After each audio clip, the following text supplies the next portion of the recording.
বিকেলবেলা বন্ধুদের সাথে কথা বলতে বলতে রাস্তা দিয়ে হেঁটে যাচ্ছি। হাসি মজা করতে করতে যাচ্ছি, হঠাৎ কোথা থেকে একটা মেয়ে আসলো। মেয়েটা পিচ্ছি, হয়তো ক্লাস 5-এ বা 6-এ পড়ে। আমাদের সামনে এসে আমাকে বলতে লাগলো, এই যে ভাইয়া, আমার একটা উপকার করবেন। বলো পিচ্ছি আপি। আমি মোটেও পিচ্ছি না, আমি ক্লাস 6-এ পড়ি। ও সরি, পিচ্ছি বলো। আমি আমার বিড়ালটা হারিয়ে ফেলেছি, একটু খুঁজে দেবেন? কি? ভাইয়া প্লিজ, আমি আমার টমকে খুব ভালোবাসি। টমকে? টম হলো আমার বিড়ালের নাম, গাধা একটা। লে হালুয়া, আমি কেমনে জানবো তোমার টমটমের কথা? দেখুন ভাইয়া, আমার টমকে টমটম বলবেন না। আচ্ছা তুমি কি পাগল? আপনাকে আমি। এই বলে আমার হাতে কামড় দিয়ে দৌড়ে চলে গেল। এসব আমার বন্ধুরা দেখে হাসতে লাগলো। আমি ব্যথায় মা গো বাবা গো বলে চিল্লাচ্ছি, আর হারামি বন্ধুরা দাঁত কেলিয়ে হাসছে। তখন জিহাদ বলল, দোষ, কামড়টা কেমন লাগলো? আরে শালা মজা নিস, এদিকে আমি ব্যথায় মরছি। তোর কপালে এটাই ছিল। কি সুন্দর করে কামড় দিল। মেয়েটা এমন কেন করলো রে? তুমি চান্দু মেয়েটাকে পাগল বলবা, আর মেয়েটা তোমায় চুমু দিবে? চুমু দিলে না করি না, আমার মন অনেক বড়, সেখানে সবার জায়গা হবে। সবাইকে বোনের নজরে দেখবি। দেখলি না মেয়েটা তোকে কি সুন্দর করে ভাইয়া ডাকলো। ভাইয়া থেকে জামাই হব, তোদের কথা দিলাম। তার মানে আমাদের লেখক প্রেমে পড়েছে, এটাও সম্ভব? না মানে হাত ব্যথা করছে, চল। কথা এড়িয়ে যাচ্ছিস কেন? তুই ব্যথায় মরে যাওয়ার আগে স্বীকার কর। ঠিক, স্বীকার কর, না হলে ছাড়ছি না। আরে ধুর, রাগ দেখিয়ে লাভ নাই চান্দু। প্রেমে পড়ছি, এবার ছেড়ে দে। এরপর হাত ধরে বাসায় চলে যেতে লাগলাম। এবার আমার পরিচয়টা দেই, আমি শাহরিয়ার রহমান, এবার এসএসসি দিব। বাবা মার তৃতীয় সন্তান, আমি ছোট, আমার বড় ভাই আর আপু আছে, বাবা আইনজীবী, মা গৃহিণী। আমি বাসায় গিয়ে কলিং বেল দিলাম, একটু পর ভাবি এসে দরজা খুলে দিল। ভাবি, খুব খিদে পেয়েছে। সোফায় বস, চা আর বিস্কুট দিচ্ছি। আচ্ছা ঠিক আছে মা, কই? রুমে আছে হয়তো। এরপর ভাবি চলে গেল, আমি সোফায় বসে ফোন টিপছি। একটু পর ভাবি চা বিস্কুট নিয়ে আসলো, আমি চা খাচ্ছি আর ভাবির সাথে গল্প করছি। তখন ভাবি বলল, শাহরিয়ার আমাকে নিয়ে আমাদের বাসায় যাবে? কেন ভাইয়া? তোমার ভাই তো ভাই, আর তার কোনো সময় নেই, তাই বললো তোমাকে নিয়ে যেতে। ও আচ্ছা, কবে যাবে? কালকে যাব। আচ্ছা তাহলে আমি কালকে স্কুল শেষে নিয়ে যাব। আচ্ছা এখন গিয়ে পড়তে বসো কেমন? এরপর আমি আরও কিছুক্ষণ গল্প করে রুমে গিয়ে পড়তে বসলাম। কিন্তু আমার একটা অভ্যাস, পড়তে বসলে ফোন টিপি, তাই দুইটাই করতে লাগলাম। একটু পর আপু আসলো, আপু এসে ঝাড়ি দিয়ে বলল, কিরে, পড়তে বসে ফোন টিপিস কেন? আমার মনে রং লাগছে এই জন্য। চুপচাপ পড়তে বস। তুই প্রেম কর যা। থাপ্পড় দিব একটা, সে তোর দুলাভাই হয়। হইছে, যা তো, বিরক্ত করিস না। এরপর চলে গেল। আমিও মোটামুটি কালকের পড়া শেষ করে রাতের খাবার খেতে গেলাম। খাবার খেয়ে রুমে এসে ফোনটা চার্জে দিয়ে শুয়ে পড়লাম। আর তখনই মনে হলো রাস্তায় দেখা সেই পিচ্চি মেয়েটার কথা। আমি মেয়েটার কথা ভাবছি আর একা একা হাসছি। সত্যি মেয়েটা অনেক সুন্দর। এই পিচ্চি মেয়েটা যদি আমার বউ হতো কত ভালো হতো। আচ্ছা, তার নামটা জানা হলো না, কি করা যায়? কালকে কি মেয়েটা সেখানে আসবে? আর আসবে কেন? মেয়েটা তো পিচ্চি। উফ, যদি দেখা হতো মন ভরে দেখতাম। এসব ভাবতে ভাবতে কখন যে ঘুমিয়ে পড়লাম মনে নেই। সকালবেলা ঘুম ভাঙলো বাবার নীতি কথা শুনে। প্রতিদিন আমার ঘুম ভাঙে নীতি কথা শুনে। শালা এমন বাবা থাকলে জীবনটা শেষ। সকাল সকাল কি সুন্দর একটা স্বপ্ন দেখছিলাম, সব শেষ করে বাবা আবার বলতে লাগলো, ভালো ছাত্র কখনো 9টায় ঘুম থেকে উঠে? আব্বা চুপ করো তো। তোর ক্লাসমেটটা সারাদিন পড়াশোনা করে আর তুই বনজামি করিস। উফ কি জ্বালা, চুপ করো তো। স্কুলে কি আমি যাব? হ্যাঁ তুমি যাও, ভালো হবে। চুপ, ওঠ। বাবার ঝাড়ি খেয়ে ফ্রেশ হতে চলে গেলাম। ফ্রেশ হয়ে স্কুলের জন্য রেডি হয়ে নিলাম। তারপর গেলাম খাবার খাওয়ার জন্য। খাবার খেয়ে মার কাছ থেকে টাকা নিয়ে সাইকেল চালিয়ে স্কুলে চলে আসলাম। স্কুলে এসে সাইকেল রেখে ক্লাসে গেলাম। ক্লাসে গিয়ে দেখি জিহাদ মেয়েদের সাথে কথা বলছে। আমাকে দেখে আমার কাছে আসলো আর বলল, দোস্ত, আমাকে ওরা একা পেয়ে চর দিছে। কি বলিস, তাই নাকি? রে। ওকে দাঁড়া দেখছি। এরপর আমি ব্যাগ রেখে তাদের কাছে গেলাম। আমি গিয়ে বললাম, কি হলো, জিহাদকে মারছো কেন? তাহলে আমাদের সাথে ফাজলামো করে কেন? কি করছে? আমাদের ব্যাগ দিয়ে বেঞ্চ পরিষ্কার করছে। তাই নাকি? এটা তো একটা ভালো কাজ। এই বলে আমিও তাদের ব্যাগ নিয়ে আমার জায়গা মুছে ব্যাগটা আবার তাদের কাছে ফিরিয়ে দিলাম। তারপর জিহাদকে বললাম, ব্যাগ যদি বাঁচাতে চাস তাহলে ব্যাগ নিয়ে ক্লাস থেকে চলে আয়। আমি হাসতে হাসতে চলে আসলাম বাহিরে, আর তখন দেখি শান্ত আসছে। শান্ত আমাদের দেখে বলল, কিরে কি হয়েছে? আমি সবটা বললাম। সব শুনে শান্ত হাসতে লাগলো, আর জিহাদ বলল, দোষ, আজকে কাজটা ঠিক হয়েছে। চল ক্লাসে যাই, সময় হয়ে গেছে। চল। এরপর আমরা ক্লাসে চলে আসলাম। ক্লাসে এসে ক্লাস করতে লাগলাম। সবগুলো ক্লাস করে বের হলাম। বের হয়ে তিনজন রাস্তার এক পাশ দিয়ে সাইকেল চালিয়ে যাচ্ছি। হঠাৎ দেখতে পেলাম কালকের মেয়েটিকে। মেয়েটি হেঁটে হেঁটে বাসার দিকে যাচ্ছে হয়তো। আমি মেয়েটির কাছে গিয়ে সাইকেল ব্রেক করলাম, আর মেয়েটি বলল, আপনি কালকের ভাইয়াটা না? কোথায় যাচ্ছ? বাসার দিকে যাচ্ছি, দেখতে পাচ্ছেন না? না, আমি তো কানা। এটাই ঠিক, আপনি কানা। চলো তোমাকে এগিয়ে দেই। না লাগবে না, আপনি যান। আরে চলো তো। মেয়েটিকে এক প্রকার জোর করে সাইকেলে তুললাম। তারপর মেয়েটির সাথে কথা বলতে বলতে সাইকেল চালাতে লাগলাম। আচ্ছা, তোমাকে তো এই এলাকায় আগে দেখিনি। আমার বাবা এই জায়গায় বদলি হয়েছে তাই। ও, তোমার নাম কি? আমার নাম নুসরাত জাহান ঐশী। আপনার? মাশাআল্লাহ, খুব সুন্দর নাম, শাহরিয়া রহমান। আমাকে এখানে নামিয়ে দেন। আমি ঐশীকে নামিয়ে দিলাম আর বললাম, কালকে একই জায়গায় অপেক্ষায় থাকবো, আর বিকালে বের হব। আচ্ছা ঠিক আছে, আমি ছাদে আসবো। আল্লাহ হাফেজ। আল্লাহ হাফেজ। এরপর বিদায় দিয়ে মেয়েটা চলে গেল। আমি ঐশীর যাওয়ার দিকে চেয়ে আছি। হঠাৎ আমাকে শান্ত ধাক্কা দিয়ে বলল, এই যে লেখক চলে গেছে, এবার বাসার দিকে যাওয়া যাক। চলো। এরপর আমি বাসার দিকে যেতে লাগলাম, আর যেতে যেতে জিহাদ বলল, এত তাড়াতাড়ি সবকিছু কেমনে সম্ভব? আর এসব বাদ দে। কেন বাদ দিবে কেন? তুই প্রেম করবি, আমরা কি করবো? তোরা বসে বসে দেখবি। আগে আমাদের সেটিংটা করিয়ে দে, না হলে তোর প্রেমে ভেজাল লাগামু। দিবনি। জিহাদ, তোর জন্য ক্লাসের ওই বজ্জাত মেয়ে লাবিবা ঠিক আছে? ঠিক আছে। ওর সাথে রিলেশন করলে দিনে কয়টা যে চর খামু হিসাব নাই। এটাই আমি চাচ্ছি। এসব কথা বলতে বলতে বাসায় চলে আসলাম। বাসায় এসে ফ্রেশ হয়ে নিলাম। ফ্রেশ হয়ে খাবার খেয়ে রেডি হলাম। ভাবিকে তার বাবার বাসায় দিয়ে আসার জন্য আমি রেডি হয়ে রুম থেকে বের হলাম। ও মা, সোফায় তাকিয়ে দেখি ভাবি ব্যাগ নিয়ে বসে আছে। আমি অবাক হলাম, কারণ ভাবির রেডি হওয়া এত তাড়াতাড়ি কেমনে? হয়তো বাবার বাসায় অনেকদিন পর যাবে, তাই হয়তো। এসব ভেবে ভাবির কাছে গেলাম। ভাবির কাছে যেতেই আমার হাতে বাইকের চাবি দিয়ে বলল, বাইক বের করো। তারপর মাকে বললাম, টাকা দাও। টাকা লাগবে না, তোর বাবার কাছে দিয়েছি। আরে আমাকে দাও। দরকার নাই। লে বাবা, বেড়াতে যাচ্ছি টাকা ছাড়া। তোর বাবার কাছে দিয়েছি। আরে শারিয়ার, চলো তো। কিন্তু কথাটা শেষ করতে পারলাম না। ভাবি টেনে বাহিরে নিয়ে আসলো। আমি এরপর বাইক বের করলাম। তারপর ভাবির সামনে গেলাম। ভাবি উঠে বসলো, আর উঠে আমার কাঁধে হাত রাখলো। আমি ভাবিকে নিজের বোনের মতো মনে করি। তারপর বাইক চালাতে লাগলাম। উদ্দেশ্য ভাবির বাসা। বাইক চালাচ্ছি, হঠাৎ করে বাইকের তেল শেষ হয়ে গেল। তারপর আর কি, বাইক কিছু দূর হাঁটিয়ে তেল ভরলাম, তবে টাকা ভাবি দিয়েছে। তারপর আবার চলতে শুরু করলাম। ভাবির বাসায় যেতে প্রায় বিকাল হয়ে গেল। তারপর গিয়ে আন্টি আঙ্কেলকে সালাম দিয়ে ভিতরে গেলাম। ভাবির একটা ছোট ভাই আছে আমার বয়সী, তার নাম আবির। গিয়ে দেখি শুয়ে শুয়ে ও ফোন টিপছে। আমাকে দেখেই বলল, কিরে কি খবর? আলহামদুলিল্লাহ ভালো, তোর? চলছে কোনো মতে। তা প্রেম কয়টা করিস? বেশি না, মাত্র 3টা। তুই আর ভালো হবি না? একটা মেয়ে যদি 4-5টা রিলেশন করতে পারে, আমি কেন পারবো না বল? কথায় যুক্তি আছে। এভাবে আবিরের সাথে আড্ডা দিতে লাগলাম। আড্ডা দিতে দিতে হঠাৎ মনে হলো আমার পিচ্চিটার কথা। আজকে বিকালে যাওয়ার কথা ছিল, কিন্তু দূর, মনে ছিল না। কি যে করি। আর আজকে বাসায় না গেলে কালকে স্কুল মিস হবে। স্কুল মিস হলে তো পিচ্চিটাকে দেখতে পারবো না। তাই আমি ভাবির কাছে চলে আসলাম, আর এসে ভাবিকে বললাম, ভাবি আমি চলে যাচ্ছি। আজকে যেতে হবে না, আজকে থাকবে, প্রায় সন্ধ্যা হয়ে এলো। আরে কালকে স্কুল আছে, আর না গেলে স্যার বকা দিবে। যেদিন স্কুল পলাশ তখন? মানে তবুও যেতে হবে। এরপর ভাবিকে বুঝিয়ে আন্টি আঙ্কেল থেকে বিদায় নিয়ে চলে আসলাম। একা একা বাইক চালাচ্ছি আর হেডফোন দিয়ে গান শুনছি। বাসায় আসতে আসতে প্রায় রাত 7টা বেজে গেল।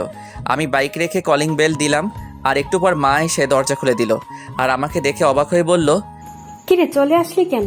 কালকে স্কুল আছে। বাহ, বেশ পরিবর্তন হয়েছিস। পরিবর্তন কি আর এমনি হয়েছি মা? বিড়বিড় করে কি বলছিস? কই কিছু না, আমি রুমে যাচ্ছি, চা দিয়ে যেও। এই বলে রুমে চলে আসলাম। রুমে এসে ফ্রেশ হয়ে পড়তে বসলাম। একটু পর মা চা নিয়ে আসলো, আর আমি বললাম, আচ্ছা মা, আপু কি সারাদিন কথা বলে দুলাভাইয়ের সাথে? কি করবে এছাড়া? ওর এই সময়ে জামাইটাও বিদেশে, তাই কথা বলে। জামাই বিদেশে বলে সারাদিন কথা বলতে হয়? ও তুই বুঝবি না, পড়তে বস। এই বলে মা চলে গেল। ও, আপনাদের বলা হয় নাই, আপুর বিয়ে হয়েছে 1 বছর, আর আপুর বিয়ের 6 মাস পর দুলাভাই বিদেশে চলে যায়, আর আপু এখন প্রেগনেন্ট, তাই এরকমটা বললাম। আমি চা খাচ্ছি আর ফোন টিপছি। পড়তে বসলে ফোন টিপতে ইচ্ছে করে, তবুও কিছুক্ষণ পরে রাতের খাবার খেয়ে শুয়ে পড়লাম। শুয়ে শুয়ে কিছুক্ষণ ফোন টিপে চার্জে দিয়ে ঘুমিয়ে পড়লাম। সকালে প্রতিদিনের মতো বাবার নীতি কথা শুনে ঘুম ভাঙলো। তারপর উঠে ফ্রেশ হয়ে নিলাম। ফ্রেশ হয়ে রেডি হয়ে খাবার খেতে গেলাম। খাবার খেয়ে বাইকটা বের করলাম, কারণ আজকে বাইক দিয়ে যাব, যেহেতু বাইকের চাবি আমার কাছে। আমি জিহাদকে কল দিয়ে বললাম মোড়ে দাঁড়াতে, শান্তকে নিয়ে। এরপর আমি মোড়ে আসলাম। মোড়ে এসে তাদের সাথে নিয়ে স্কুলে চলে আসলাম। স্কুলে এসে যথাক্রমে ক্লাস করতে লাগলাম। ক্লাস শেষ করে বের হলাম, আর আমি বললাম দোস্ত তোরা হেঁটে আয়, আমি তোর ভাবিকে বাসায় দিয়ে আসি। আচ্ছা, কিন্তু জিহাদ কই? আমি দূরে তাকিয়ে দেখি একটা মেয়ের সাথে কথা বলছে। আমি ডাক দিলাম। আমি ডাক দিতেই হেসে দিল। আমাদের বোঝার বাকি রইল না, জিহাদ পটানোর চেষ্টা করছে। আমি শান্তকে বললাম তুই জিহাদকে নিয়ে আয়, আমি যাচ্ছি। ঠিক আছে। এরপর আমি বিদায় দিয়ে চলে আসলাম ঐশীর স্কুলের সামনে। এসে দেখি ঐশী স্কুলের সামনের দোকান থেকে ফুচকা খাচ্ছে। আমি দূর থেকে ফুচকা খাওয়া দেখছি আর একা একা হাসছি। হঠাৎ 2টা ছেলে এসে প্লেট নিল আর ঐশীর হাত ধরতে লাগলো। আমি এটা দেখে বাইক নিয়ে ঐশীর সামনে গেলাম আর বললাম উঠো। ঐশী আমাকে দেখে হাসি দিল, তারপর উঠে বসলো। আমি ফুচকার টাকা দিয়ে চলে আসলাম। ছেলেগুলো আর কিছু বলল না। আমি একটা পার্কে নিয়ে আসলাম আর এসে একটা জায়গায় বসলাম। আর তখন ঐশী বলল কালকে বিকেলে আসেননি কেন? আসলে ভাবিকে নিয়ে তার বাবার বাসায় গিয়েছিলাম। ও আচ্ছা, আমাকে বাসার সামনে নামিয়ে দিয়ে আসেন, দেরি হলে মা বকা দিবে। আচ্ছা, কিছু খাবে? না খাবো না, জানেন মা আমাকে বাসায় একটুও সময় দেয় না, বাবাও না, আমি একা। কেন, আমি আছি তো। আজকে আমি খুব ভয় পেয়েছিলাম। আমি থাকতে তোমার কিছু হবে না, ছায়া হয়ে পাশে থাকবো। আমার বন্ধু হবেন? কি মনে হয়? বন্ধু তাহলে। বাসায় তোমার আম্মু কি করে? সারাদিন ফোনে মিটিং নিয়ে থাকে আর আমাকে একটু একটু বকা দেয়। ও চিন্তা করো না, তোমার ফোন আছে। আমার সময় কাটানোর জন্য বাবা আমাকে গেমস খেলার জন্য কিনে দিয়েছে। তোমার নাম্বারটা দিবা? নাম্বার তো মুখস্থ নাই। তাহলে আমারটা নাও। এই বলে আমি ব্যাগ থেকে কাগজ বের করে নাম্বারটা লিখে দিলাম। এরপর ঐশীকে নিয়ে তার বাসার সামনে নামিয়ে দিলাম। নামিয়ে দিয়ে বিদায় দিয়ে চলে আসলাম। আর আসার সময় বললাম কল দিতে। এরপর আমি জিহাদ আর শান্তর কাছে চলে আসলাম। আমি কিছু দূর আসতেই দেখি শান্ত আর জিহাদ হেঁটে হেঁটে এদিকে আসছে। আমি গিয়ে তাদের সামনে ব্রেক করলাম আর উঠতে বললাম। এরপর ওদের নিয়ে ঘুরতে লাগলাম। কিছুক্ষণ ঘুরে ওদের বাসায় নামিয়ে দিয়ে আমি আমার বাসায় চলে আসলাম।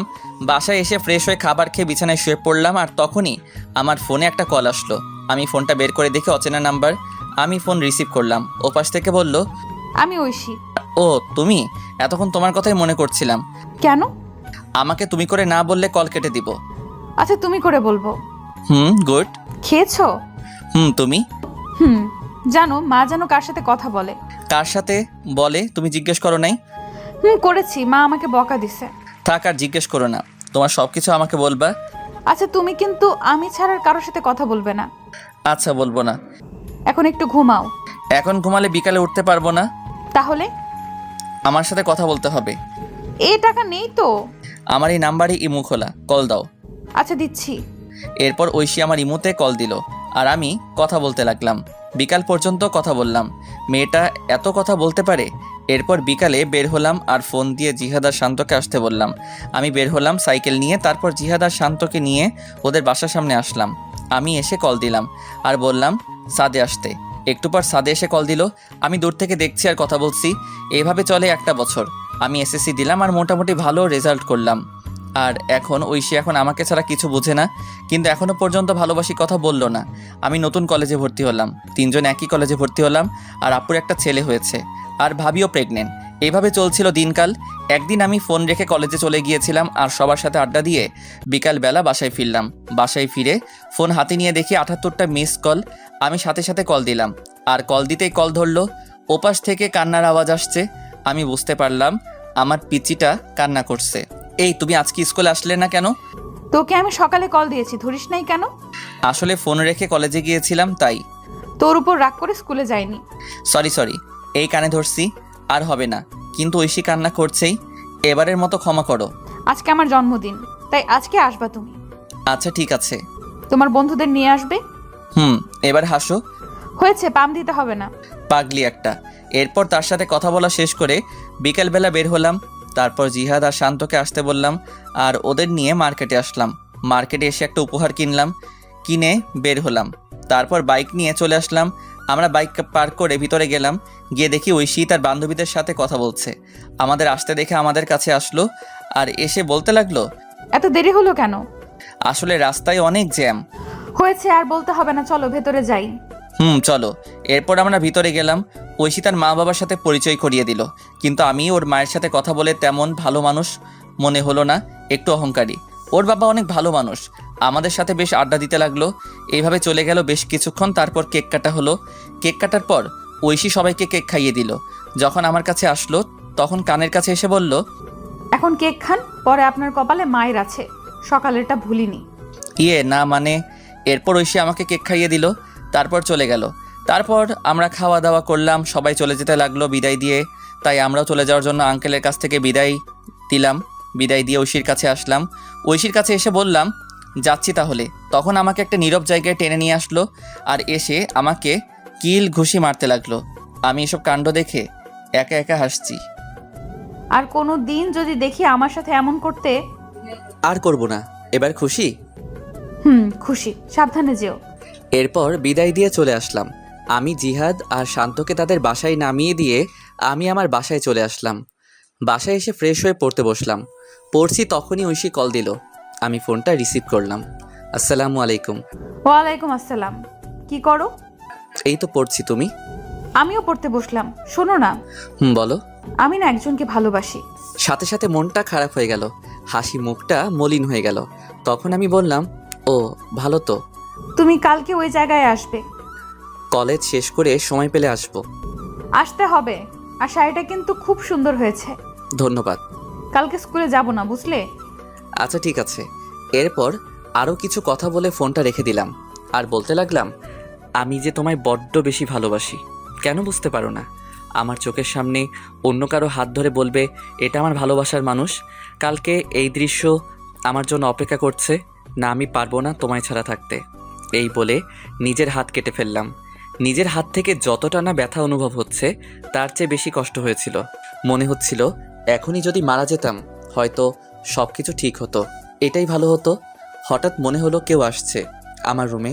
আমি তাড়াতাড়ি করে রুম থেকে ব্যান্ডেজ নিয়ে ওয়াশরুমে চলে গেলাম। ওয়াশরুমে গিয়ে ব্যান্ডেজ করে বের হলাম। বের হতেই আমাকে মা বলতে লাগলো, কি রে, তোর হাতে কি হয়েছে? আসলে পড়ে গেছিলাম তো তাই। দেখে চলবি না, কি যে করিস। মা কিছু হবে না, তুমি যাও, আর আমি খেয়ে আসছি। খাবো না? আচ্ছা। এরপর মা চলে গেল। আমি বিছানায় শুয়ে পড়লাম। শুয়ে শুয়ে ঐশীর কথা ভাবছি। মেয়েটা কি সত্যি আমাকে ছেড়ে চলে যাবে? তাকে ছাড়া কি করে থাকবো? এসব ভাবতে ভাবতে কখন যে ঘুমিয়ে পড়লাম মনে নেই। সকালবেলা ঘুম থেকে উঠে ফ্রেশ হয়ে রেডি হয়ে নিলাম। তারপর অল্প খাবার খেয়ে কলেজে চলে আসলাম। আসলে সব কিছু করছি আগের মতো, কিন্তু ওই যে মন ভালো না থাকলে কিছু ভালো লাগে না। কলেজে গিয়ে চুপচাপ বসে আছি আর সবার সাথে হাসি মুখে কথা বলছি। এভাবে কলেজের ক্লাস শেষ করে বন্ধুদের সাথে করে নিয়ে সেই জায়গায় চলে আসলাম। আসতে অনেকটা দেরি হয়েছে। আমি এসে দেখি একটা পিচ্চি মেয়ে শাড়ি পরে বসে আছে। আমি ভালো করে দেখলাম এটা আমারই পিচ্চি। পাগলিটাকে আজ খুব সুন্দর লাগছে। কাজল কালো দুটি চোখ, পাতলা দুটি ঠোঁটে হালকা লিপস্টিক আর হাতে কাচের চুড়ি, দেখতে বউ বউ লাগছে। আমি কাছে গেলাম। আমি যেতেই আমার থেকে মুখ ঘুরিয়ে বসে পড়ল। এসব আমার বন্ধুরা দেখে হাসতে হাসতে অন্য পাশে চলে গেল। আমি ঐশীর সামনে গিয়ে বললাম, এই কলেজে ক্লাস ছিল। তোর হাতে কি হয়েছে? হাতে ব্যান্ডেজ কেন? মানে কেটে গেছে। আমার তো কাটা মনে হচ্ছে না, অন্য কিছু মনে হচ্ছে। আরে বাদ দাও, তোমার ভালোবাসার মানুষটা কই?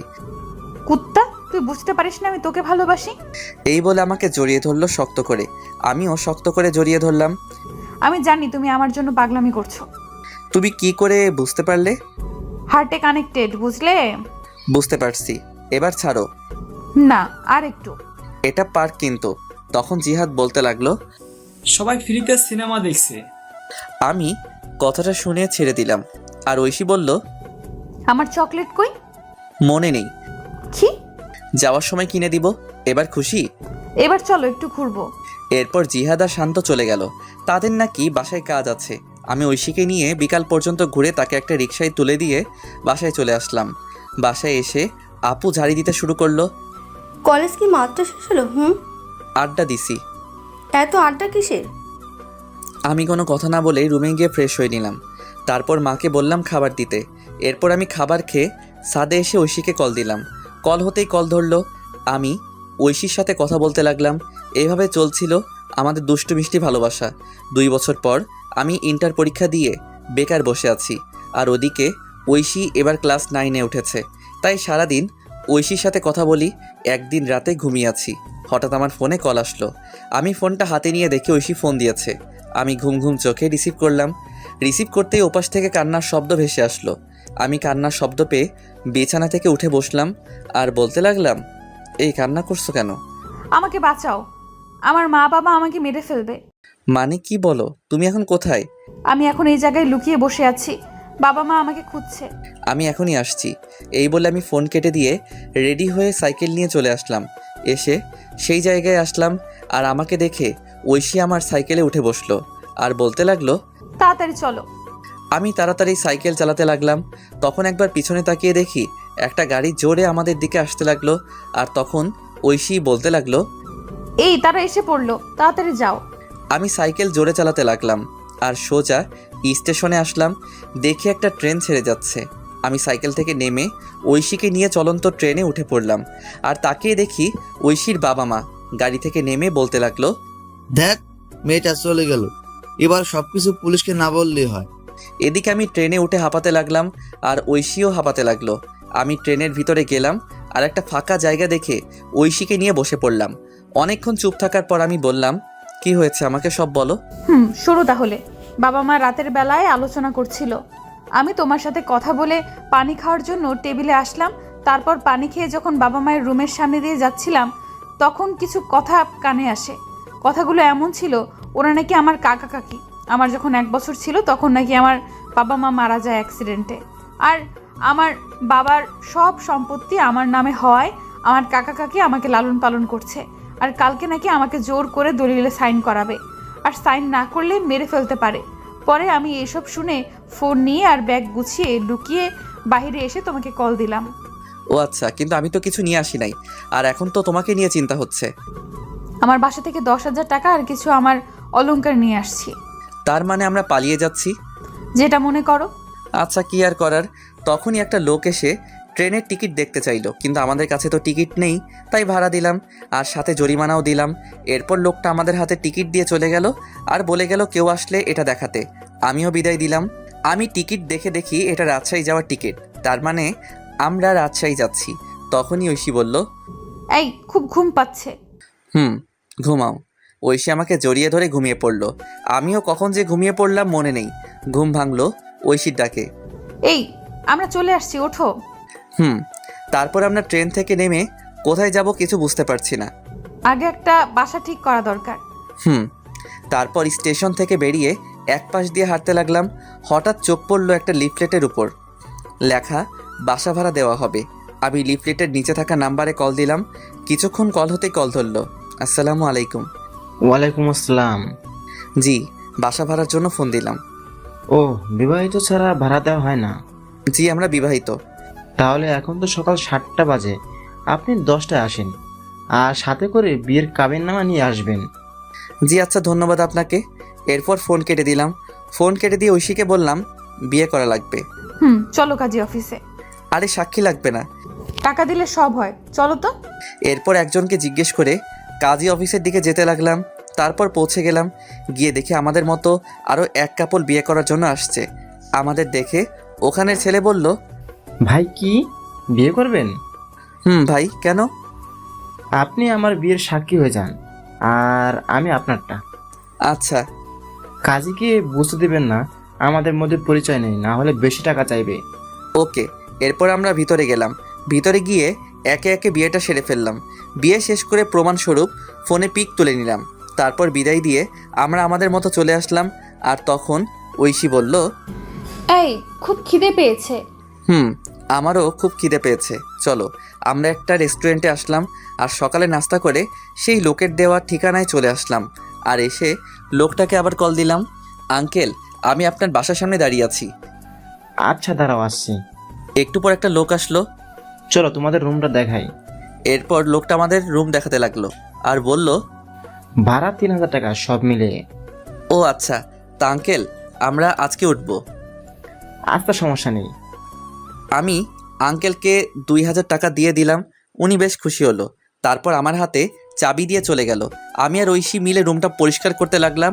আর ঐশী বলল, এই তুমি বাজারে যাও আর এই জিনিসগুলো নিয়ে আসো। টাকা কত আছে? আছে 5,000 টাকা। এগুলোতে হবে? শোনো, বাজার করবা আর রান্না করার জন্য হাঁড়ি পাতিল আর 2টা প্লেট আর বিছানার জিনিসপত্র যা যা লাগে নিয়ে আসবে। ফ্লোরে বিছানা করবা, তাহলে চৌকির টাকাটা সেভ হবে। যাও তুমি। এরপর আমি একটা কাগজে লিখে চলে আসলাম বাজারে। এসে সব কিছু কিনতে লাগলাম আর আমার জন্য কিছু মার্কেট করলাম বাসায় পরার জন্য। ঐশীর কাপড় নিয়ে আসছে, তাই তার জন্য করতে হলো না। এসব কিনে বাসায় আসতে দুপুর হয়ে গেল। দুপুরে বাসায় এসে আমি সব কিছু গোছাতে লাগলাম আর ঐশী রান্না করতে গেল। আমি জানি ঐশী তেমন কোনো রান্না পারে না। পিচ্ছি একটা মেয়ে, মাত্র ক্লাস 9-এ উঠলো। আমি সব কিছু গুছিয়ে রান্নাঘরে গেলাম। গিয়ে দেখি পাগলিটা আমার জন্য ডিম ভাজি করছে। আমি গিয়ে পিছন থেকে জড়িয়ে ধরলাম আর ঐশী বলল, এই যে এখন গোসল করে আসো, তারপর খাবার খাবে। কি ডিম ভাজি করেছো? আসলে আমি ডিম ভাজি ছাড়া আর কিছুই পারি না। দূর পাগলি, আমার সমস্যা হবে না। তারপর গোসল করতে গেলাম। গোসল শেষ করে বের হয়ে দেখি পাগলিটা আমার জন্য খাবার নিয়ে বসে আছে। আমিও গিয়ে বসে পড়লাম। খাইয়ে দাও। তুমি পিচ্ছি যে খাইয়ে দেব? আমি পিচ্ছি, আমাকে খাইয়ে দাও। ও তাই? এরপর আমি ঐশীকে খাইয়ে দিতে লাগলাম। ঐশীও আমাকে খাইয়ে দিতে লাগলো। খাওয়া দাওয়া শেষ করে বিছানায় শুয়ে পড়লাম। আমি শুয়ে শুয়ে ভাবছি আমাকে কোনো কাজ করতে হবে। যেভাবেই হোক। তখনই ঐশী আসলো, সোজা আমার বুকে এসে বলল, এই আমার না পড়াশোনা করে ডাক্তার হতে ইচ্ছে করে। ঠিক আছে, আমি তোমার স্বপ্ন পূরণ করব ইনশাল্লাহ। এবার চুপ করে ঘুমিয়ে পড়ো। মাথায় হাত বুলিয়ে দাও। আচ্ছা, এবার তো ঘুমাও। এরপর ঐশী আমাকে মাথায় হাত বুলিয়ে দিতে লাগলো। আমি কখন যে ঘুমিয়ে পড়লাম মনে নেই। যখন ঘুম ভাঙলো তখন দেখি পাগলিটা আমাকে জড়িয়ে ধরে ঘুমিয়ে আছে। আমি ডাক দিলাম না। ঠোঁটের উপর চুলগুলো এসে দোলা দিচ্ছে। আমি আর লোভ সামলাতে পারলাম না, দখল করে নিলাম ঐশীর ঠোঁটগুলো। একসময় ঐশীও আমাকে রেসপন্স দিতে লাগলো। আমি তার রেসপন্স পেয়ে পাগলের মতো চুমু দিতে লাগলাম। আমি পাগলের মতো আদর করেই যাচ্ছি, কিন্তু একসময় মনে হলো কাজটা ঠিক হচ্ছে না। ঐশী এখনও ছোট, তাকে এই সময় এটা করা ভালো হচ্ছে না। আমি আদর করা বাদ দিয়ে শক্ত করে জড়িয়ে ধরলাম। আর আমার এসব অবস্থা দেখে ঐশী বলল, এই কি হলো? এটা ঠিক হচ্ছে না। কেন? আমি তোমার বিয়ে করা বউ। যদি বাচ্চা পেটে আসে তাহলে তুমি নিজেকে সামলাবে নাকি পেটের বাচ্চাকে সামলাবে? কিন্তু আমি যে চাই। আগে তুমি বড় হও সেদিন। আমি এখন যথেষ্ট বড় হয়েছি। আরও বড় হতে হবে। কলেজে উঠো তারপর। এতদিন পারবা না থাকতে? চুপ। আর একটা ওর কথা না, আমি বাইরে যাব। কেন? কালকে তোমার স্কুলে ভর্তি করতে যাব আর কাজ খুঁজতে। আমার গলার হারটা নিয়ে যাও, না হলে ভর্তি হব কিভাবে? কিন্তু এটা কি ভালো হবে? শোনো, টাকা হলে সব কিনতে পারবো। এরপর আর কি, আমি উপর থেকে উঠে রেডি হয়ে নিলাম। রেডি হয়ে এটা নিয়ে বেরিয়ে পড়লাম আর একটা দোকানে এসে এটা বিক্রি করলাম। বিক্রি করে মোট 7,000 টাকা পেয়েছি। তারপর একটা স্কুলে গেলাম। স্কুল অনেক আগে ছুটি হয়েছে। দেখি অফিস রুম খোলা আছে। আমি অফিসের ভিতরে গিয়ে ভর্তির বিষয়ে কথা বললাম। তারপর হেড স্যার বললেন কালকে নিয়ে আসতে। তারপর আমি বেরিয়ে আসলাম। বেরিয়ে এসে একটা চায়ের দোকানে আসলাম। এসে চাচাকে চা দিতে বললাম। চাচা চা দিল আর তখনই একটা লোক এসে চাচাকে খারাপ ভাষায় গালি দিতে লাগলো আর চাঁদা দিতে বলল। চাচা প্রথমে না করলো, কিন্তু লোকটা শুনলো না আর লোকটা চাচাকে একটা থাপ্পড় দিল। আমি সাথে সাথে লোকটাকে মারতে লাগলাম। একসময় লোকটা দৌড়ে চলে গেল আর চাচা আমাকে বলল, বাবা তোমায় কি বলে ধন্যবাদ দিব? আরে চাচা কি বলেন, আপনি আমার বাবার মতো। বসো বাবা, তোমাকে তো এই এলাকায় আগে কখনো দেখিনি। জি, আমি এই এলাকায় নতুন। ও আচ্ছা, বসো চা খাও। আচ্ছা চাচা, কোনো কাজ আছে? বেকার বুঝি? জি চাচা, যে কোনো কাজ হলেই চলবে। তুমি তো ভালো ঘরে ছিলে, তোমাকে কি সিএনজি চালাতে বলা যায়? সমস্যা নেই চাচা, সিএনজি চালাতে পারবো। চলো তাহলে আমার সাথে। এরপর চাচা আমাকে নিয়ে একটা সিএনজি গ্যারেজে আসলো আর এসে কথা বলল। কথা বলে আমার হাতে সিএনজি এর চাবি দিল আর একটা লোক এসে আমাকে সিএনজি চালানো শিখিয়ে দিল। এসব করতে করতে সন্ধ্যা হয়ে গেল, তাই ভাবলাম প্রথমবার একটা ভাড়া মেরে আসি। যেই ভাবা সেই কাজ। আমি বেরিয়ে পড়লাম সিএনজি নিয়ে। একটা মোড়ে এসে বসে আছি। হঠাৎ একটা মহিলা আসলো আর বলল, এ জায়গা যাবে? আমি বললাম জি ওঠেন। মহিলাটি উঠল আমি বললাম, আমি তো তেমন চিনি না, আপনি একটু দেখিয়ে দিলে ভালো হতো। ওকে, সমস্যা নেই। এরপর মহিলাটা আমাকে রাস্তা দেখিয়ে দিল। আমি মহিলাটির জায়গায় নামিয়ে দিলাম। তারপর মহিলাটি আমাকে 100 টাকা দিল। আন্টি, আমি তো ভাড়া জানি না। আরে ভাড়া 80 টাকা, আর তুমি 100 টাকা রেখে দাও। না আন্টি, আমার কাছে 20 টাকা আছে, নিন। এই বলে আমি 20 টাকা দিয়ে চলে আসলাম। এভাবে রাত 10টা পর্যন্ত ভাড়া মারলাম। মোট 400 টাকা ভাড়া মারলাম। তারপর সিএনজি জমা দিলাম, আর 150 টাকা সিএনজির মালিককে দিয়ে আমি বাসায় চলে আসলাম। বাসায় আসার আগে কিছু চকলেট নিলাম। বাসায় এসে দেখি পাগলিটা খাবার নিয়ে বসে আছে। আমাকে দেখে বলল, এতক্ষণ কই ছিলা? কাজে। যাও ফ্রেশ হয়ে আসো। আর তোমার শরীরের এই অবস্থা কেন? আরে কিছু না, বলো বলছি। আমি সিএনজি চালাই। এই কথা শুনে ঐশী কান্না করতে লাগলো। আমি বললাম, এই পাগলি কান্না করো কেন? তুমি আমার জন্য এত কষ্ট করছো? খুব ভালোবাসি যে। আমিও খুব ভালোবাসি পাগল। আমি ফ্রেশ হয়ে আসি পাগলি, এত কান্না করে না। যাও। এরপর আমি ফ্রেশ হতে গেলাম। তারপর ফ্রেশ হয়ে এসে বসলাম খাবার খাওয়ার জন্য। বাহ, আজ দেখি ডাল রান্না করলা। ইউটিউব দেখে সব শিখবো আর রান্না করব। তাই নাকি? হা করো। এরপর ঐশী আমাকে খাইয়ে দিতে লাগলো, আমিও খাইয়ে দিলাম। তারপর খাবার খেয়ে শুয়ে শুয়ে ফোন টিপছে, আর একটু পর ঐশী আমার বুকে আসলো আর বলল, এই যে আজকে কিন্তু বাসর রাত। জি ম্যাডাম। আদর দাও। না, আগে তোমার বয়স 18 হোক। উফ, যাও, লাগবে না। এই বলে বুক থেকে নেমে ওদিকে ফিরে শুয়ে পড়লো। আমি ফোনটা রেখে পিছন থেকে জড়িয়ে ধরলাম, আর জড়িয়ে ধরতেই কেঁপে উঠলো। আমি তাকে আমার দিকে ফিরিয়ে ঠোঁটে আলতো করে চুমু দিলাম। আমার না অন্য কিছু চাই। ঘুমাও, তোমার শরীরের ক্ষতি হবে। ও মা, তাই? এই বলে আমার কপালে চুমু দিয়ে আমাকে জড়িয়ে ধরে ঘুমিয়ে পড়লো। আমিও পাগলিটাকে জড়িয়ে ধরে ঘুমিয়ে পড়লাম। সকালবেলা ঘুম ভাঙলো। পাগলিটা ডাক শুনে আমি উঠে ফ্রেশ হয়ে রেডি হয়ে নিলাম। তারপর রেডি হয়ে নিলাম, ঐশীও রেডি হয়ে নিল। তারপর দুজনে খাবার খেয়ে বের হলাম। বের হয়ে একটা রিক্সা নিয়ে স্কুলের উদ্দেশ্যে রওনা দিলাম। কিছুক্ষণ পর স্কুলে পৌঁছে গেলাম। তারপর স্কুলে ঐশীকে ভর্তি করে দিলাম। ঐশীকে স্কুলে ভর্তি করে বিদায় দিয়ে চলে আসলাম। আর আসার সময় বলে আসলাম আমি নিতে আসবো। তারপর আমি এসে সিএনজি নিয়ে বের হলাম। একটা কলেজের সামনে আসলাম। আমি সিএনজি রেখে ভিতরে গেলাম। ভিতরে গিয়ে সোজা অফিসে চলে আসলাম। এসে বললাম, স্যার আসতে পারি? আসো। আমি ভিতরে গেলাম আর বললাম, স্যার কলেজে ভর্তি হতে আসছি। কাগজপত্র নিয়ে আসতো? জি স্যার, এই নিন। স্যার কাগজপত্র দেখতে লাগলো, আর আমি আসার সময় কাগজপত্র নিয়ে আসছিলাম। তারপর সব কাজ শেষ করলাম। স্যার বললেন কাল থেকে কলেজে আসতে। আমি বাহিরে এসে কিছুক্ষণ সিএনজি চালিয়ে সিএনজিটা রেখে রিক্সা করে ঐশীকে আনতে গেলাম। ঐশীকে বাসায় রেখে আমি আবার সিএনজি চালাতে লাগলাম। সন্ধ্যা পর্যন্ত সিএনজি চালিয়ে বাসায় চলে আসলাম। বাসায় এসে ফ্রেশ হয়ে ঐশীকে বললাম কফি দিতে। আমি বিছানায় বসে পড়তে লাগলাম। ঐশী একটু পর কফি নিয়ে আসলো। আমি বললাম, নতুন স্কুল কেমন লাগলো? অনেক ভালো লাগছে, 2টা বান্ধবী পেয়েছি। ও আচ্ছা, এখন পড়তে বসো। তুমি কলেজে ভর্তি হয়েছো? কালকে থেকে কলেজে যাব। আচ্ছা। এরপর আমি পড়তে লাগলাম, আর ঐশীও পড়তে লাগলো। পড়াশোনা শেষ করে খাবার খেয়ে ঘুমিয়ে পড়লাম। সকালে উঠে আমি ঐশীকে স্কুলে দিয়ে আমি কলেজে চলে আসলাম। কলেজে এসে একজনকে জিজ্ঞেস করে ক্লাসে গেলাম। ক্লাসে পিছনের বেঞ্চে বসে আছি। হঠাৎ একটা ছেলে আসলো আর আমার সাথে বসে পড়লো, আর আমাকে বলল, হাই, আমি সাকিব, আমরা কি বন্ধু হতে পারি? হাই, আমি শাহরিয়ার রহমান। কিন্তু তোমার সাথে আমার কি মিলে? আরে বন্ধু কি পোশাক দেখে হয়? তবু আজকের যে সমাজ।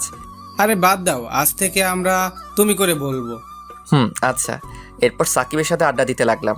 একটু পর স্যার আসলেন। আমরা ক্লাস করতে লাগলাম। ক্লাস শেষ করে সাকিবকে নিয়ে বাহিরে আসলাম। আড্ডা দেই চলো। না রে, বাসায় কাজ আছে। আচ্ছা যা তাহলে। ওকে। তারপর আমি চলে আসলাম। ঐশীর স্কুলে এসে দেখি আমার জন্য বসে আছে। আমি যেতেই মুখ ঘুরিয়ে বসলো, আর আমি গিয়ে পাশে বসলাম। এই যে সরি, ক্লাসে ছিলাম। তাই বলে এত দেরি? আচ্ছা, আর হবে না, এবার চলো। ফুচকা খাবো। আচ্ছা চলো। এরপর ঐশীকে নিয়ে একটা ফুচকার দোকানে আসলাম। এসে দুজন মিলে ফুচকা খেলাম। তারপর রিক্সা নিয়ে বাসায় চলে আসলাম। বাসায় এসে ফ্রেশ হয়ে খাওয়া দাওয়া করে বের হয়ে পড়লাম। আমি এসে সিএনজি চালাতে লাগলাম। রাত 10টা পর্যন্ত সিএনজি চালিয়ে বাসায় চলে আসলাম। এভাবে দিনগুলো বেশ ভালো কাটছিল। অনেক দিন পর একদিন আমি সন্ধ্যায় সিএনজি চালাচ্ছি। হঠাৎ দেখি সাকিব রাস্তায় সিএনজি দেখে দাঁড়াতে বলল। আমি মুখটা ঢাকলাম। তারপর আমি দাঁড়ালাম, আর সাকিব উঠে পড়ল। ওই জায়গায় যাও। আমি গাড়ি চালাতে লাগলাম। একসময় মুখ থেকে কাপড়টা সরে যায়, আর সাকিব দেখে ফেলে। আর বলে গাড়ি থামাতে। আমি গাড়ি দাঁড় করালাম। তুই সিএনজি চালাস, আমাকে বলিস নাই? কি করব, কোনো চাকরি নেই। ধর বেটা, একবার আমাকে বলতি তুই। চুপ করে আছি। তুই কালকে এই জায়গায় যাবি, চাকরি হয়ে যাবে। কিন্তু কলেজ? কলেজের সব নোট আমি দিব, চিন্তা করিস না। আর তোর নাম্বার দে। আচ্ছা। এরপর আমি আমার নাম্বারটা দিলাম আর বিদায় দিয়ে চলে আসলাম। আমি তবুও রাত 10টা পর্যন্ত সিএনজি চালিয়ে বাসায় চলে আসলাম। বাসায় এসে ফ্রেশ হয়ে ঐশীর কাছে গেলাম। দেখি রান্নাঘরে কাজ করছে। আমি ঐশীকে পিছন থেকে জড়িয়ে ধরে বললাম, এই কি করো? এই তো কাজ করি। খিদে পেয়েছে? যাও বসো, আমি আসছি। আচ্ছা। আমি বসে আছি, একটু পর ঐশী খাবার নিয়ে আসলো। আমি ঐশীকে খাইয়ে দিলাম আর সেও আমাকে খাবার খাইয়ে দিল। তারপর খাবার খেয়ে বিছানায় শুয়ে পড়লাম। শুয়ে শুয়ে ভাবছি চাকরিটা যদি হয় তাহলে একটু ভালো করে চলতে পারবো। প্রতিদিন এত কষ্ট আর ভালো লাগে না। তখনই ঐশী আমার কাছে আসলো। এই আমি কিন্তু এখন টেনে পড়ি, অনেক বড় হয়েছি। বুঝতে পারছি। বিয়ের তো প্রায় 1 বছর হলো, এখনো কাছে পেলাম না। তোমার স্বপ্ন পূরণ করতে হলে যে একটু কষ্ট করতে হবে। লাগবে না, আমার স্বপ্ন। না, তুমি ডাক্তার হবা, এটাই শেষ। আচ্ছা, আমার খুব ঘুম পেয়েছে। আমি ঐশীকে জড়িয়ে ধরে ঘুমিয়ে পড়লাম। ঐশীও ঘুমিয়ে পড়ল। সকালবেলা উঠে ফ্রেশ হয়ে রেডি হয়ে নিলাম। তারপর কাগজপত্র নিয়ে ঐশীকে স্কুলে নামিয়ে দিয়ে আমি অফিসে চলে আসলাম। আর আসার সময় বলে আসলাম চলে যেতে। আমি সাকিবের দেওয়া সেই ঠিকানায় চলে আসলাম। এসে ভিতরে গেলাম আর পিয়নকে বললাম স্যারের সাথে দেখা করব। আপনার নাম কি? শাহরিয়ার রহমান। অপেক্ষা করুন, আমি ভিতর থেকে আসছি। এরপর পিয়ন চলে গেল। একটু পর বের হয়ে আমাকে বলল ভিতরে যেতে। আমি ভিতরে গিয়ে সালাম দিলাম। উনি আমাকে বসতে বললেন। আমি বসলাম আর ফাইলটা ওনার কাছে দিলাম। উনি ফাইল নিয়ে দেখতে লাগলেন। গুড, রেজাল্ট তো ভালো। তুমি যেহেতু সাকিবের বন্ধু তাহলে সমস্যা নেই। সাকিব আমার ভাতিজা। ও আচ্ছা। চাইলে আজকে জয়েন করতে পারো। আর প্রথমে তোমার বেতন হবে 15,000 টাকা। ধন্যবাদ স্যার, আপনি খুব বড় উপকার করলেন। ধন্যবাদ দেওয়ার কিছু নেই। আমি রাফিকে সব বলে দিচ্ছি, সে তোমায় কাজ বুঝিয়ে দিবে। আচ্ছা স্যার। এরপর স্যার পিয়নকে ডাক দিয়ে বলল রাফাকে ডাক দিতে। কিছুক্ষণ পর একটা মেয়ে আসলো আর তখন স্যার বলল, এই হচ্ছে শাহরিয়ার, আজকে নতুন জয়েন করলো, তুমি তাকে কাজ বুঝিয়ে দিবে। আচ্ছা স্যার। শাহরিয়ারকে ডেস্কে নিয়ে যাও আর বুঝিয়ে দাও। এরপর ফাইল নিয়ে চলে আসলাম আর মেয়েটা আমাকে একটা ডেস্কে নিয়ে আসলো। আমি বসলাম আর মেয়েটা বলল, হাই, আমি রাফা। হ্যালো, আমি শাহরিয়ার। চলুন আপনাকে কাজ বুঝিয়ে দেই। চলুন। এরপর রাফা আমাকে কাজ বুঝিয়ে দিতে লাগলো। আমি ভালো করে বুঝতে লাগলাম। এভাবে দুপুর হয়ে গেল আর রাফা বলল তার সাথে লাঞ্চ করতে, তাই তার সাথে ক্যান্টিনে খেতে গেলাম। তারপর সেখানে সবার সাথে পরিচিত হয়ে নিলাম। সবার সাথে পরিচিত হয়ে অনেক ভালো লাগলো। তারপর আবার কাজ করতে লাগলাম। কাজ করতে করতে কখন যে অফিসের টাইম শেষ হয়ে গেল বুঝতে পারলাম না। এভাবে চলতে লাগলো আমার দিনকাল। 1.5 বছর পর সকালবেলা রেডি হচ্ছি ঐশীকে কলেজে নিয়ে যাওয়ার জন্য। ও হ্যাঁ, এখন ঐশী কলেজে পড়ে। আমি সকালবেলা রিক্সা নিয়ে কলেজের উদ্দেশ্যে রওনা দিলাম। এই মন দিয়ে ক্লাস করবা। আচ্ছা, দুপুরে কি বাসায় আসবা? না, কাজ আছে অফিসে। ও আচ্ছা, রাতে তাড়াতাড়ি বাসায় ফিরবা। কথা বলতে বলতে ঐশীর কলেজে চলে আসলাম। কলেজে এসে ঐশী নেমে পড়ল। আমি ঐশীকে বিদায় দিয়ে আমার অফিসে চলে আসলাম। অফিসে এসে কাজ করছি। এখন সবাই আমাকে অফিসে এক নামে চিনে। স্যারও খুব ভালোবাসে আর পাশাপাশি পড়াশোনাও করছি। এসব করতে করতে বাড়ির কথা প্রায় ভুলেই গিয়েছিলাম, কারণ আমি জানি আমাকে কখনো বাবা মা ক্ষমা করবে না। আমিও সিম পাল্টে ফেলেছিলাম। অফিসে কাজ করছি, তখন পিয়ন আসলো আর আমাকে বলল, স্যার বলেছে লাঞ্চের পর ওনার সাথে মিটিংয়ে যেতে। আচ্ছা ঠিক আছে। তারপর পিয়ন মামা চলে গেল। আবার দেখি রাফা আসলো আর এসে বলল, এই যে মিস্টার, হ্যাঁ নানু। আপনার পিচ্চি বউ কেমন আছে? ভালো আছে। এবার তোর জামাইয়ের খবর কি? ভালো। বসো, চা খাও। আজকে আমার তেমন কাজ নেই। তাই নাকি? তাহলে এগুলো করতে থাকো। হালা, আমি আসলাম ফ্রি হয়ে আড্ডা দিতে আর তুই আমার হাতে ফাইল দিচ্ছিস। আরে করো না, হাজার হোক আমি তোর 2 নাম্বার জামাই। আহারে, কি শখ। গো। তোর না স্যারের সাথে মিটিংয়ে যাওয়ার কথা? দুপুরের পর। গুড। তারপর বল, ভাতিজি কবে দেখবো? আরে সবই তো জানিস, ও এখনো পিচ্ছি। শালা, লাগতে দিমু। কলেজে পড়ে আর এখনো পিচ্ছি, তাই না? তবু যদি ক্ষতি হয়? আজকে রাতে বাসুরটা সেরে নে। আমি তো নতুন, তাই তোর বাসর ঘরে ভিডিওটা দিস, শিখতে পারবো। হালা লুচ্চা, কাজ কর। তুই আবার লজ্জা পাস? জানতাম না। ভাই, মাপ চাই, কাজ কর। এরপর কাজ করতে লাগলাম, আর কাজ করতে করতে লাঞ্চের টাইম হয়ে গেল। আমি খাবার খেয়ে একটু রেস্ট নিয়ে গাড়ি বের করলাম। একটু পর স্যার আসলো, তারপর আমি যেতে লাগলাম। রাস্তাটা একটা পার্কের পাশ দিয়ে। আমি নিজের মতো করে ড্রাইভ করছি। হঠাৎ একপাশে চোখ পড়লো, দেখি ঐশী একটা ছেলের সাথে পার্কের বেঞ্চে বসে আছে। আমি এটা দেখে গাড়ি ব্রেক করলাম, আর গাড়ি ব্রেক করতেই স্যার বলে উঠলো, শাহরিয়ার কোনো সমস্যা? না স্যার। যাও তাহলে, দেরি হয়ে যাচ্ছে। আমি এটা দেখে নিশ্চুপ হয়ে গেলাম। এতক্ষণ হাসি খুশি ছেলেটা এখন চুপচাপ হয়ে গেল। নিজের প্রিয় মানুষকে অন্যের পাশে দেখবো সেটা কখনোই ভাবতে পারিনি। ওইদিকে ঐশী, আচ্ছা সানি, আমরা তো বন্ধু তাই না? আর শোনো, তোমায় কিছু কথা বলবো। বলো। তোমার সাথে কি শাহরিয়ার ভাইকে মিলে তোমার চেয়ে কত বছর বড়, আর তুমি যদি ডাক্তার হও তাহলে কি তোমার সাথে যায়? কথাটা শুনে ঐশী চুপ করে রইল। আর ঐশীকে চুপ থাকতে দেখে সানি আবার বলল, আরে তুমি এত সুন্দর একটা মেয়ে, আর তোমার সাথে কি ওই কালো ছেলে মানায় না? কিন্তু সে খুব ভালো। আজকাল ভালো বলে কোনো কথা নেই, আর সমাজে চলতে গেলে আমার মতো স্টাইল ছেলে দরকার।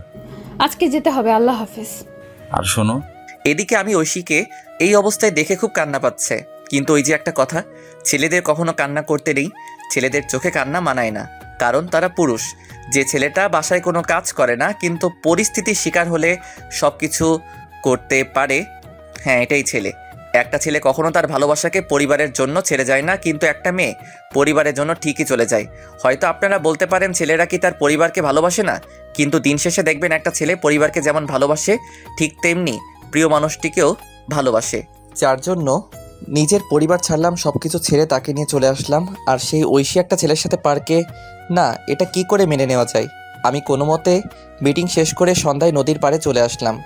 নদীর পাড়ে এসে বসে বসে কান্না করতে লাগলাম, যার জন্য নিজের লাইফ পরিবর্তন করলাম। আর সে অন্য একটা ছেলের সাথে। আজ পর্যন্ত আমি তাকে বকা পর্যন্ত দেইনি, হ্যাঁ এখনও দিব না। তুমি যা চাও তাই হবে। আমি না হয় অজানা রাজ্যে হারিয়ে যাব। এসব ভাবতে ভাবতে কখন যে রাত 11টা হয়ে গেল বুঝতেই পারলাম না। আমি উঠে বাসার দিকে হাঁটা দিলাম। রাস্তার একপাশে দিয়ে হেঁটে যাচ্ছি আর আজকের ঘটনা মনে করছি। আমি হেঁটে বাসায় আসলাম। বাসায় এসে কলিং বেল দিলাম। একটু পর ঐশী এসে দরজা খুলে দিল আর আমাকে দেখে বলল, অফিস শেষ হয় বিকাল 5টায়, আর তুমি রাত 11টায় আসলে? আমি কোনো কথা না বলে ভিতরে চলে আসলাম। তারপর ফ্রেশ হয়ে নিলাম। ফ্রেশ হয়ে বিছানায় শুয়ে পড়লাম। আর তখন ঐশী আমার কাছে এসে বলল, আমি তোমাকে কিছু জিজ্ঞেস করছি, আর চলো খাবার খাবা। আমি বাইরে থেকে খেয়ে আসছি। কেন, তুমি জানো না আমি তোমায় ছাড়া খাই না? আমার শরীর খারাপ লাগছে, ঘুমাবো। আজকে তুমি এমন করছো কেন, কি হয়েছে? খুব ঘুম পাচ্ছে। আমি কম্বল জড়িয়ে ঘুমিয়ে পড়লাম। ঐশীও না খেয়ে শুয়ে পড়ল। সকালবেলা ঘুম ভাঙল আজানের সময়। আমি উঠে পড়লাম, দেখি ঐশী এখনও ঘুমিয়ে আছে। আমি চুপচাপ ফ্রেশ হয়ে রেডি হয়ে বাইরে চলে আসলাম। বাহিরে এসে মসজিদে গিয়ে ফজরের নামাজ আদায় করে পার্কের রাস্তায় হাঁটতে লাগলাম।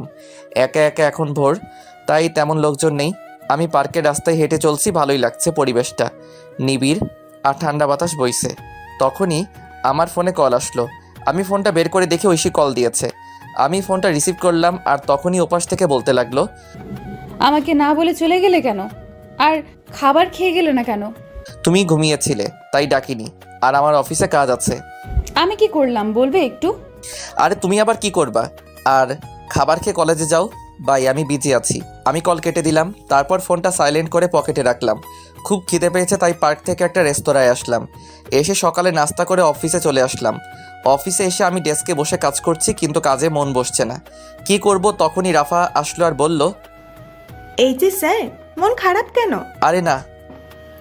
স্যার বলছে আজকে তুমি আর আমি আরেকটা প্রজেক্ট নিয়ে কাজ। ও গুড। হাতের কাজগুলো শেষ কর, দুপুরের দিকে বের হব। আচ্ছা। বন্ধু, তোমার যে মন খারাপ আমি বুঝতে পারছি। এখন বল কি ব্যাপার? আসলে তারপর আমি রাফাকে সব বললাম। সব শুনে রাফা ঐশীর উপর খেপে গেল। ঐশীকে মনে হচ্ছে ইচ্ছে মতো থাপ্পড় দেই। আচ্ছা যাও, আমি হাতের কাজগুলো শেষ করি। আর আমার একটা উপকার করবা? কি বল? ঐশীর সম্পত্তি ফিরিয়ে দিতে হবে। আচ্ছা, তোর দুলাভাইকে বলবো, তুই চিন্তা করিস না। ধন্যবাদ। আর এই নে সেই বাড়ির কাগজপত্র। আমি কিছু কাগজপত্র আগে তুলে রেখেছিলাম, এবার বাকিটা তোর জামাই করবে। ঠিক আছে। আর শোন, 2 দিনের মধ্যে কাজটা করতে বলবি প্লিজ, কারণ এই তারিখ ঐশীর জন্মদিন। আমি চাই এই দিনে উপহার দিতে। আচ্ছা ঠিক আছে, এবার কাজ কর। এরপর রাফা চলে গেল। ও আপনাদের বলা হয়নি রাফার হাজবেন্ড পুলিশ, তাই কাজটা করতে বেশি সমস্যা হবে না। আমি কাজ করতে লাগলাম। কাজ করতে করতে দুপুর হয়ে গেল। তারপর ক্যান্টিন থেকে কিছু খেয়ে অফিসের গাড়ি নিয়ে বের হলাম আমি আর রাফা। আমি গাড়ি ড্রাইভ করছি আর তখন রাফা বলল, দোস্ত, ঐশীর কলেজের সামনে দিয়ে যা। কেন? অনেকদিন দেখি না, যা। কিন্তু ভাই প্লিজ। এরপর আমি গাড়িটা কলেজের সামনে দিয়ে নিয়ে যেতে লাগলাম। তারপর আমরা যেতেই দেখি কলেজ ছুটি হয়েছে। আমি গাড়িটা একটু দূরে দাঁড় করালাম। আমি আর রাফা গাড়িতে বসে আছি। হঠাৎ দেখি ঐশী কালকের সেই ছেলেটার সাথে হেসে হেসে কথা বলে যাচ্ছে। মনে হয় পার্কের দিকে যাচ্ছে। আমি রাফার দিকে তাকালাম, দেখি মাথা নিচু করে আছে আর আমাকে বলল, দোস্ত, আমি বুঝতে পারিনি রে। আরে ধুর, বাদ দে। চল, আমাদের দেরি হয়ে যাচ্ছে, এই বিষয় নিয়ে পরে কথা বলবো। এরপর আমি আমাদের কাজের উদ্দেশ্যে যেতে লাগলাম। ওদিকে ঐশী আর সানি হেঁটে হেঁটে পার্কে চলে গেল। পার্কে তারা একটা জায়গায় বসলো। আর তখন সানি বলল, একটা কথা বলবো। বলো। আমি তোমায় খুব ভালোবাসি। কিন্তু এটা হয় না। তুমি আমার কাছে চলে আসো। আর শাহরের মনে হয়তো বাবার সম্পত্তির জন্য এমন করেছে। না, কিন্তু চলো দুজন মিলে শুরু থেকে শুরু করি। আমাকে সময় দাও কয়েকদিন। আচ্ছা শোনো, আমি তোমাদের জন্য ডিভোর্স লেটার তৈরি করব। আমার কাকা উকিল। এত তাড়াতাড়ি না, আমি বললে তারপর। আচ্ছা চলো, তোমাকে এগিয়ে দিয়ে আসি। না, লাগবে না, আমি রিক্সা নিয়ে চলে যাব। ঠিক আছে। এদিকে আমি মিটিংয়ে বসলাম। মিটিং শেষ হলো বিকালে। তারপর আরও কিছু কাজ করে সন্ধ্যাবেলায় অফিসে আসলাম। তারপর কাগজগুলো রেখে স্যারের রুমে গেলাম। স্যার আসবো? আসো, তোমার জন্য অপেক্ষা করছি। আমি গিয়ে ফাইল জমা দিলাম আর স্যার দেখতে লাগলো। কিছুক্ষণ পর স্যার বলল, গুড, তোমার জন্য আমাদের কোম্পানি কাজটা পেয়েছে। স্যার এই কোম্পানির আরেকটা শাখা আছে না? আছে, এটা তো রাঙামাটি। কেন? স্যার আমাকে ট্রান্সফার করে দিন রাঙামাটি প্লিজ। কিন্তু কেন? স্যার এমনি, ওখানে একা থাকতে চাই, প্লিজ স্যার। আচ্ছা ঠিক আছে, আমি তোমাকে এই অফিসের ম্যানেজার হিসেবে পাঠাচ্ছি। আর ওখানে একটা লোক দরকার। স্যার সাকিব কবে দেশে আসবে? আরও নাকি 2 বছর থাকবে। ও আচ্ছা স্যার, আমি 2 দিন পর যাব, আপনি ব্যবস্থা করে দিন। আচ্ছা, তোমার ম্যাডাম কিন্তু যেতে বলেছে, সবসময় তোমার কথাই বলে। স্যার যাওয়ার আগে দেখা করে যাব, চলুন বাসার দিকে যাই। চলো। এরপর স্যারকে নিয়ে বাসার উদ্দেশ্যে রওনা দিলাম। ড্রাইভার আমাকে আমার বাসার সামনে নামিয়ে দিয়ে স্যারকে নিয়ে চলে গেল। আমিও চলে আসলাম বাসায়। বাসায় এসে কলিং বেল দিলাম। একটু পর ঐশী এসে দরজা খুলে দিল। আমি কোনো কথা না বলে ফ্রেশ হতে চলে গেলাম। আমি ফ্রেশ হয়ে এসে দেখি ঐশী দাঁড়িয়ে আছে। তাকিয়ে দেখি প্রচুর রেগে আছে। কিন্তু আজ কেন জানি ওর রাগ আমার কাছে ভালো লাগছে না। আগে থাকলে হয়তো আমি রাগ ভাঙাতাম। আমি শুয়ে পড়লাম আর ঐশী এসে বলল, কি হয়েছে? কিছু না। আমার ভুলটা কোথায়? আরে তুমি কেন ভুল করবা? তাহলে আগের মতো আদর করো না কেন? আর খাবার খাও না কেন? আচ্ছা খাবার দাও। আসো। তারপর ঐশী খাবার দিল। আমি উঠে বসলাম আর খাবার খেতে লাগলাম। অল্প খাবার খেয়ে শুয়ে পড়লাম আর তখন বলল, আমাকে একবার বললে না আমি খেয়েছি কিনা? সরি, মনে ছিল না। আমার খুব ঘুম পাচ্ছে, ঘুমাবো। ঐশী কান্না করছে। আমি মনে মনে বলতে লাগলাম, কেন এই মিথ্যে নাটক করছো? সরাসরি বলে দিলেই তো পারো। আমি আর তোমাকে বেশি দিন জ্বালাবো না। তোমার জন্মদিনের শ্রেষ্ঠ উপহার আমি দিব, যেটা তুমি চাচ্ছ, তবে সারা জীবন দূর থেকে ভালোবাসবো। এসব ভাবতে ভাবতে ঘুমিয়ে পড়লাম। আর মাঝরাতে ঘুম ভেঙে গেল। পাশে দেখি ঐশী ফোন টিপছে। আমি হালকা উকি দিয়ে দেখি কারোর সাথে চ্যাট করছে। আমার তখন মনে হচ্ছিল আমি একটা অপদার্থ। নিজের বউ অন্য কারোর সাথে চ্যাটিং করছে, এর চেয়ে কষ্ট আর কি হতে পারে। আমি চুপচাপ কান্না করতে লাগলাম। নিজের সবটা দিয়ে ঐশীকে ভালোবেসেছিলাম, কিন্তু ঐশী এতটা নিচে নামতে পারে আমি কখনো কল্পনা করতে পারিনি। কি দোষ আমার? আমি তো ভালোবেসেছিলাম। সেই রাতে আর ঘুম হলো না। রাত প্রায় 4টার দিকে ঐশী ঘুমিয়েছে, আমি ঘুমাইনি। আমি ফজরের আজানের সময় উঠে চুপচাপ রেডি হয়ে নিলাম। তারপর রেডি হয়ে বাসা থেকে বের হয়ে নামাজ পড়ে পার্কে কিছুক্ষণ হাঁটাহাঁটি করে সকালে নাস্তা করে অফিসে চলে আসলাম। অফিসে এসে কাজে মন দিলাম।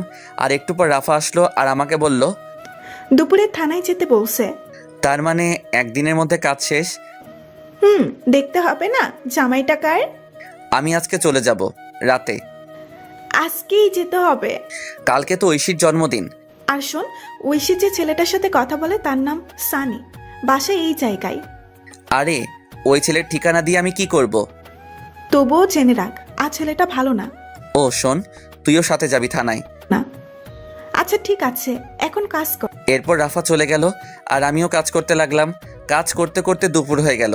তারপর স্যারের রুমে গেলাম। স্যার বলল, এই না তোমার টিকিট, ভোর 4টায় বাস ছাড়বে। আর এই যে ফাইল, আর এখানে তোমাকে রাজু নামে একটা ছেলে রিসিভ করবে।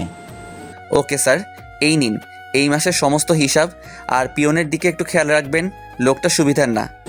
আচ্ছা, আর যাওয়ার সময় আমার বাসা হয়ে যেও। ওকে স্যার, যাই তাহলে।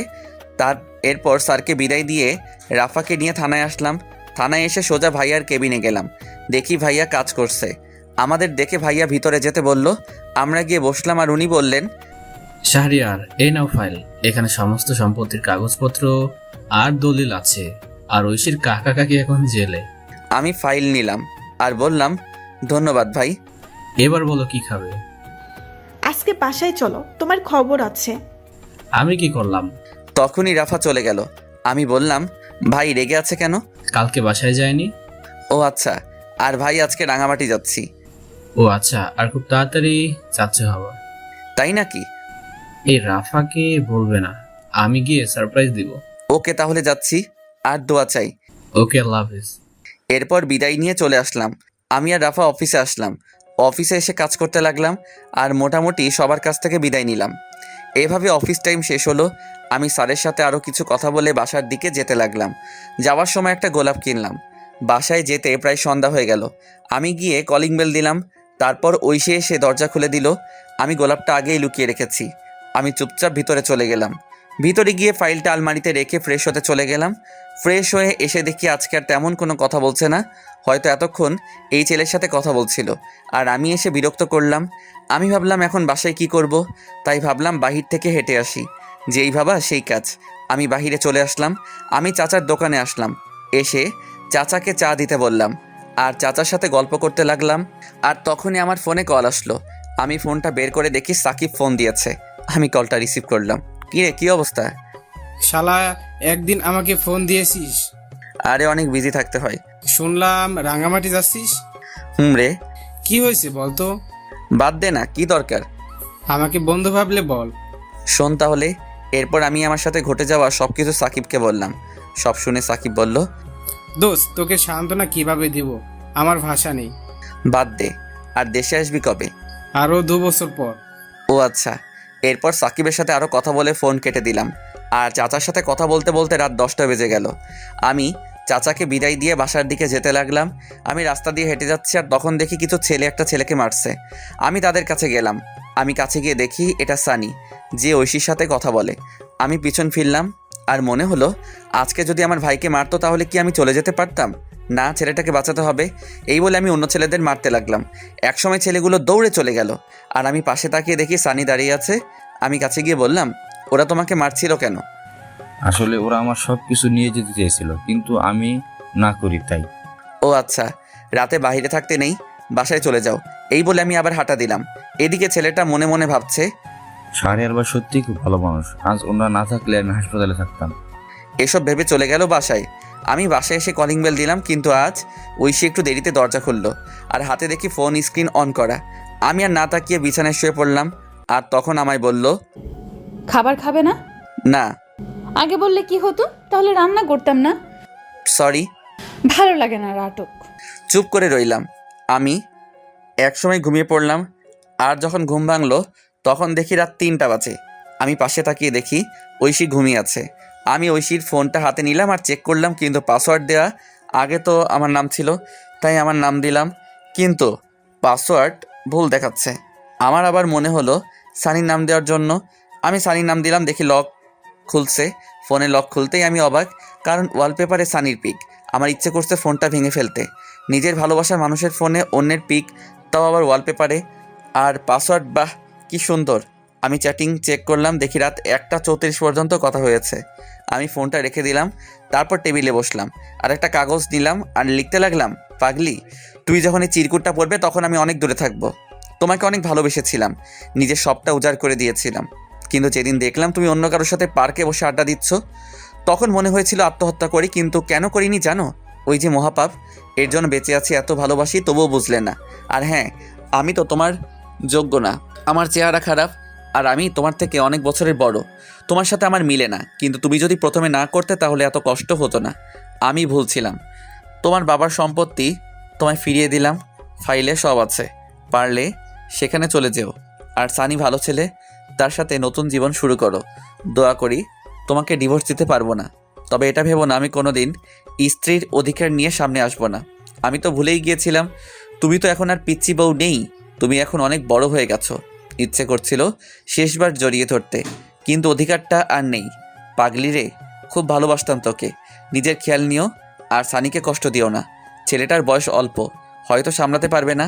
চলে গেলাম বহুদূরে, এখানে তুমি নামক কেউ থাকবে না, আর নিজের স্বপ্ন পূরণ করবা। আর লিখতে পারছি না, ভিতরটা ফেটে যাচ্ছে। তুমি আমার আদরের পিচ্চি বউ হিসেবে থাকবে। আল্লাহ হাফেজ, ইতি পাগল। আমি চিরকুট লিখে চোখ মুছে ব্যাগ গুছিয়ে নিলাম, আর আমি রেডি হয়ে আলমারি থেকে ফাইলটা বের করে চিরকুটটা পাশে রাখলাম, আর গোলাপটা চিরকুটের উপর রেখে একবার ঐশীর দিকে তাকালাম। দেখি বাচ্চাদের মতো ঘুমিয়ে আছে, দেখতে খুব সুন্দর লাগছে। মনে হচ্ছে কপালে একটা ভালোবাসার পরশ এঁকে দেই, কিন্তু না, সব ইচ্ছে কি আর পূরণ হয়? আমি বেরিয়ে আসলাম। আমি ফোন বের করে দেখি 3:45 বাজে। আমি তাড়াতাড়ি করে ব্যাগ নিয়ে হাঁটা দিলাম। তারপর বাস স্টেশনে এসে বাসে উঠলাম। তারপর ফোন থেকে সিমটা খুলে ভেঙে দিলাম। ফোনটা পকেটে রেখে বাহিরের দিকে তাকিয়ে আছি আর নিঃশব্দে কাঁদছি। বাস তার আপন গতিতে চলতে লাগলো। এভাবে কান্না করতে করতে কখন যে ঘুমিয়ে পড়লাম মনে নেই। ওদিকে ঐশী ঘুম থেকে উঠে দেখে আমি শাহরিয়ার পাশে নেই। তারপর উঠে টেবিলের কাছে গিয়ে দেখি চিরকুটের উপর গোলাপ রাখা। ঐশী কৌতূহল হলো, তাই চিরকুটটা পড়তে শুরু করলো। চিরকুটটা পড়া শেষ করে নিশ্চুপ হয়ে গেল আর কান্না করতে লাগলো। আর বলতে লাগলো, আমাকে মাফ করে দাও, আমি বুঝতে পারিনি। এই কথা বলে চিরকুট বুকে জড়িয়ে বসে কান্না করতে লাগলো। আর তখনই তার ফোনে কল আসে। দেখে সানি কল দিয়েছে। ঐশী ফোনটা অফ করে দিল আর কান্না করতে লাগলো। এইভাবে অনেকক্ষণ সময় চলে গেল।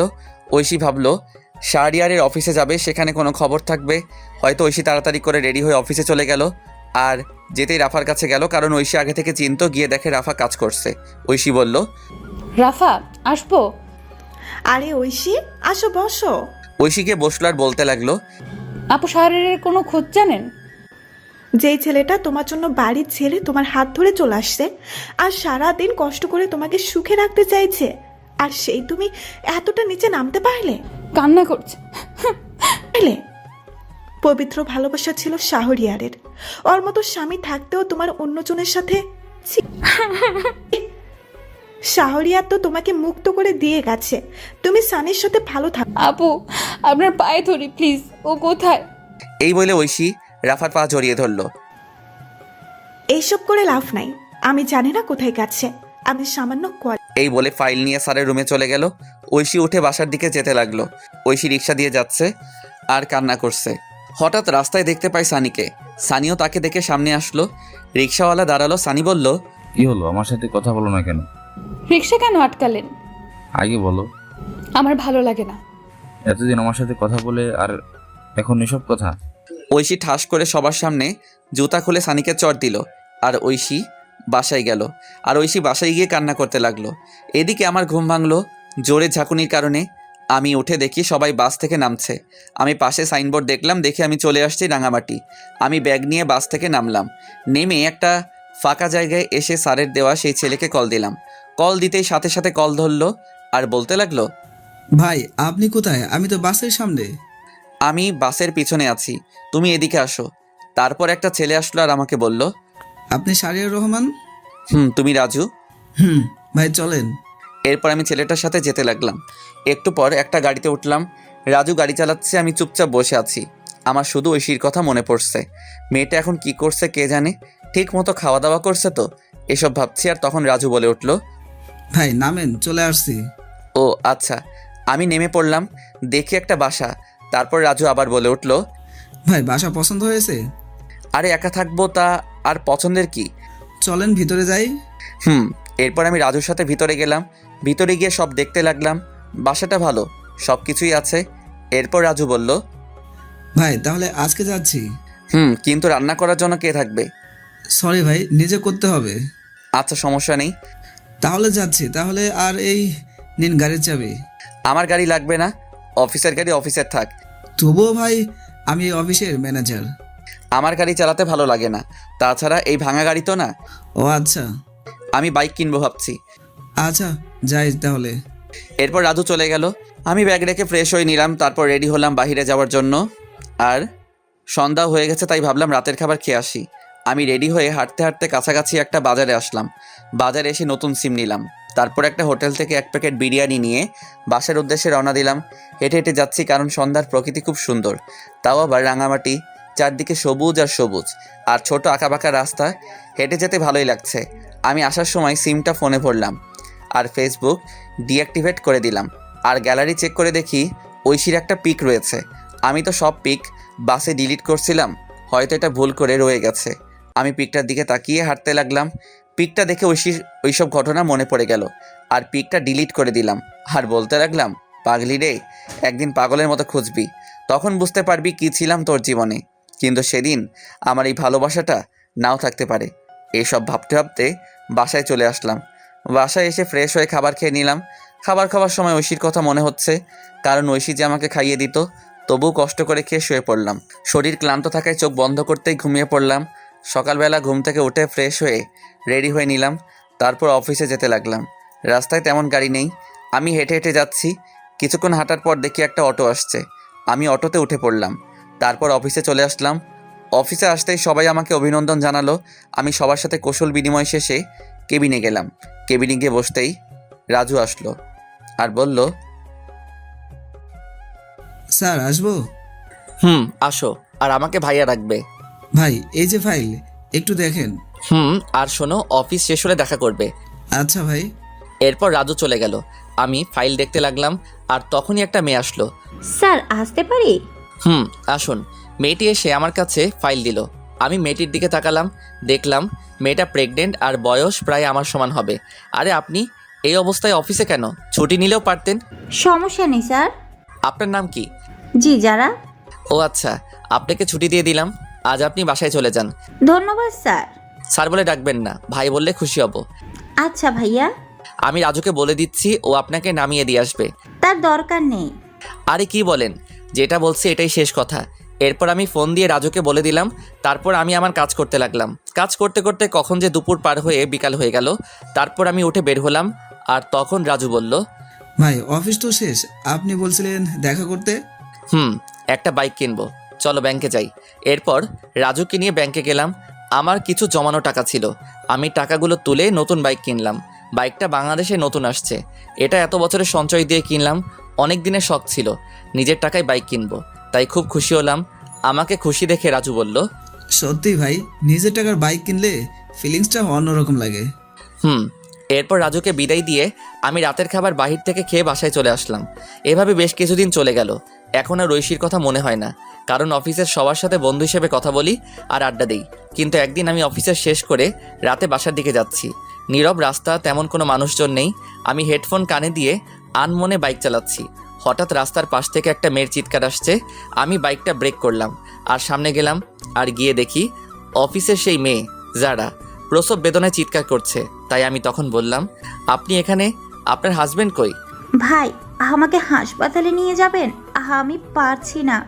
আমি রাস্তায় গাড়ি পাচ্ছি না, কিন্তু কি করব কিছু বুঝতে পারছি না। কিন্তু বেশি দেরি হলে অনেক ক্ষতি হয়ে যাবে, তাই আমার বাইকটা কাছে আনলাম। তারপর যারাকে আমার বাইকের সামনে উঠালাম আর ঝাপটে ধরে বাইক চালাতে লাগলাম। আর হাসপাতালে এসে আমি কোলে তুলে নিয়ে ভিতরে গেলাম। ভিতরে গিয়ে চিৎকার দিয়ে ডাক্তারকে ডাকতে লাগলাম। একটু পর ডাক্তার বেরিয়ে আসলো, আর আমার কোলে যারার এই অবস্থা দেখে নার্সকে অপারেশন থিয়েটারে নিয়ে যেতে বলল। তারপর নার্স ট্রলি করে ওটিতে নিয়ে গেল। আমি বাইরে বসে অপেক্ষা করছি, আর তখন নার্স এসে বলল, আপনি হাসপাতালের ফর্মালিটিগুলো কমপ্লিট করে আসুন। এরপর আমি হাসপাতালের সমস্ত কিছু কমপ্লিট করলাম। তারপর এসে অপেক্ষা করতে লাগলাম, আর বেশ কিছুক্ষণ অপেক্ষা করার পর ওটি থেকে ডাক্তার বেরিয়ে আসলো, আর আমি কাছে গেলাম। আপনি একটু আমার সাথে আসুন।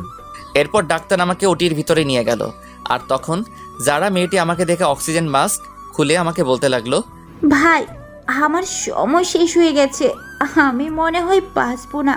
আপনি আমার মেয়েটাকে দেখবেন। আপনার হাজবেন্ড? সে অন্য একজনকে নিয়ে বিদেশে চলে গেছে, আমায় কথা দিন। এই বলে আমার কোলে ছোট মেয়েটিকে দিল, আর আমি কোলে নিলাম। কথা দিলাম আমি মেয়েটিকে আমার পরিচয় মানুষ করব। এই কথা বলতেই মেয়েটি মারা গেল। আমি কান্না করে দিলাম। মেয়েটা আমাকে প্রথমবার দেখে এতটা বিশ্বাস করেছিল। তারপর ডাক্তার এসে আমাকে সান্ত্বনা দিতে লাগলো আর বলতে লাগলো, সত্যি ভাই, আপনি মহান না হলে একজনের বাচ্চা আপনি পরিচয় দিয়ে মানুষ করবেন। আজকে থেকে এই মেয়েটি আমার সন্তান। ডাক্তার আমাকে কান্না করতে করতে জড়িয়ে ধরলো আর বলতে লাগলো, ভাই আপনি মানুষ না, আপনি ফেরেশতা। আমিও ডাক্তারকে জড়িয়ে ধরলাম। তারপর সমস্ত কাজ শেষ করে আমি বাচ্চা মেয়েকে নিয়ে রাত 3টার দিকে বাসায় আসলাম। হাসপাতাল থেকে সব কিছু নিয়ে আসছি, বাবুর ফিডার, দুধ সব কিছু। আমি বাসায় এসে বাচ্চাকে শুইয়ে দিয়ে ফ্রেশ হতে চলে গেলাম, আর ওয়াশরুম থেকে শুনতে পেলাম কান্না করছে। আমি তাড়াতাড়ি করে ফ্রেশ হয়ে চলে আসলাম আর বাবুর খাবার রেডি করে খাওয়াতে লাগলাম। আমি যদিও আগে কখনো বাচ্চাকে খাওয়াইনি, কিন্তু ওই যে মানুষ বলে না, পরিস্থিতি সব শিখিয়ে দিয়ে যায়। আমি বাচ্চার পাশে শুয়ে খাওয়াতে লাগলাম, ফিডার দিয়ে। মনে মনে ভাবতে লাগলাম কী নাম রাখা যায়, আর তখনই মাথায় আসলো একটা নাম। রেখে দিলাম তানিশা। 3 বছর পর সকালবেলা ঘুম ভাঙলো তানিশার ডাকে। বাবাই, ও বাবাই, ওঠো না। আম্মু, কি হয়েছে? খুব খিদে পেয়েছে। আমি তাড়াতাড়ি করে উঠে রান্নাঘরে গেলাম আর রান্না করতে শুরু করলাম। কিছুক্ষণের মধ্যে রুটি আর ডিম ভাজি করে টেবিলে আনলাম আর বললাম, আম্মু কই তুমি? বাবাই। তানিশা আসলো আর চেয়ারে বসে পড়লো। আমি চেয়ারে বসে মেয়েকে খাইয়ে দিতে লাগলাম। মেয়ে আমাকে বলল, বাবাই, তুমি খাবা না? না মা, আমি এখনো ফ্রেশ হইনি যে। তাহলে ফ্রেশ হয়ে এসো, তারপর দুজনে একসাথে খাবো। না আম্মু, তুমি খাও। যাও বলছি বাবাই। আমি মেয়ের রাগ দেখে ফ্রেশ হয়ে আসলাম। তারপর দুজনে একসাথে গল্প করতে করতে খাবার খেয়ে নিলাম।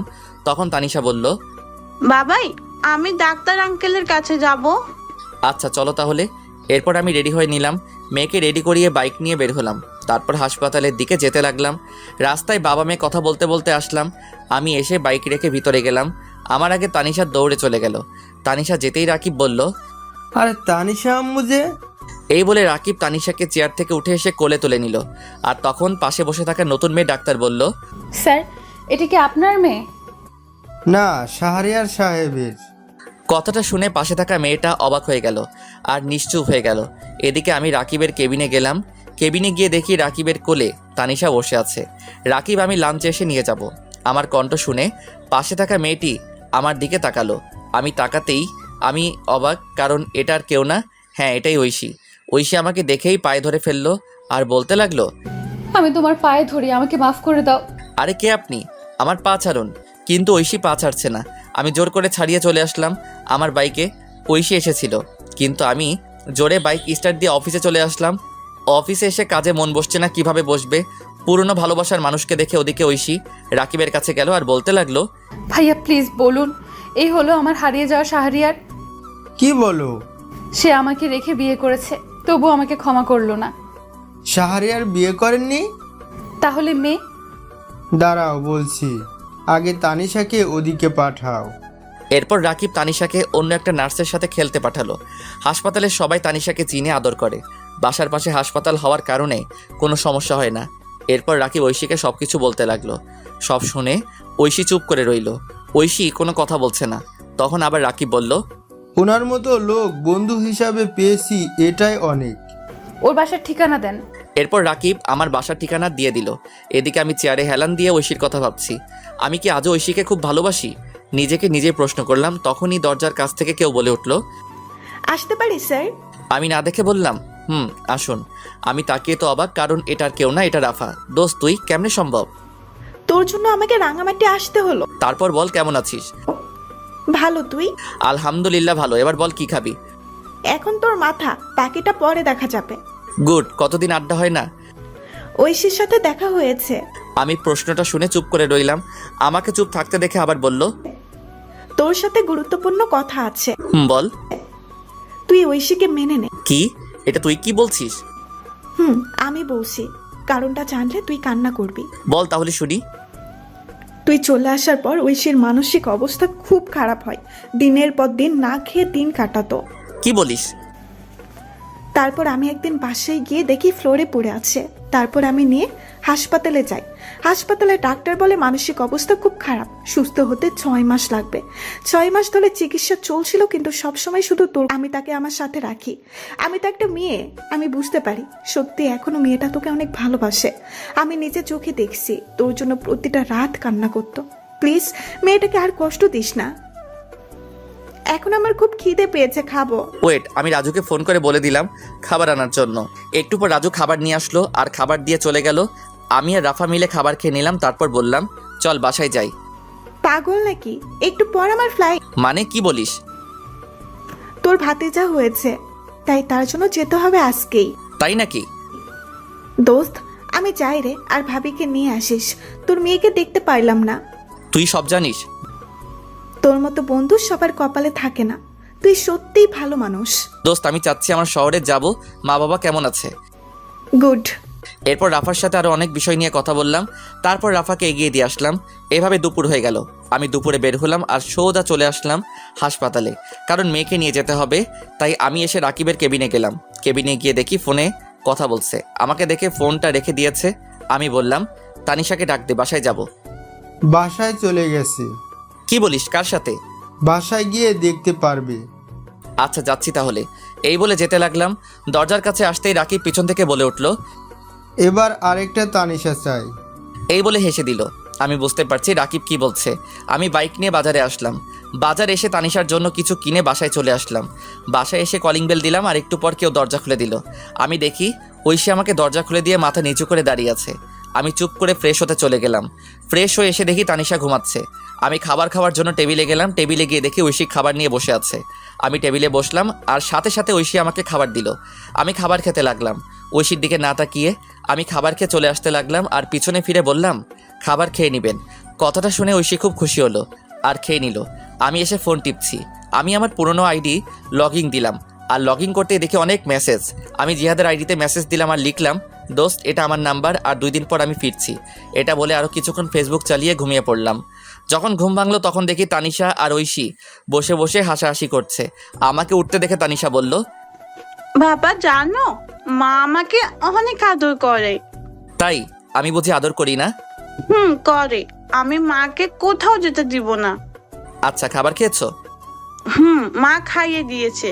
আমি মার সাথে খেলা করেছি। গুড। আমি তাকিয়ে দেখি সন্ধ্যা হয়ে গেছে। তাই ভাবলাম বাহির থেকে হেঁটে আসি। যেই ভাবা সেই কাজ। আর আশেপাশে কয়েকটি বন্ধু হয়েছে, তাই ভাবলাম আড্ডা দিয়ে আসি। আমি রেডি হয়ে নিলাম। তারপর বের হলাম। বাইক নিলাম না, হেঁটে হেঁটে আড্ডা দিতে গেলাম। আড্ডা দিয়ে রাত 11টায় বাসায় ফিরলাম। বাসায় ফিরে দেখি ঐশী খাবার টেবিলে বসে আছে। আমি যেতেই বলল, এতক্ষণ কই ছিলা? রাত কয়টা বাজে? বাহিরে আড্ডা দিলাম।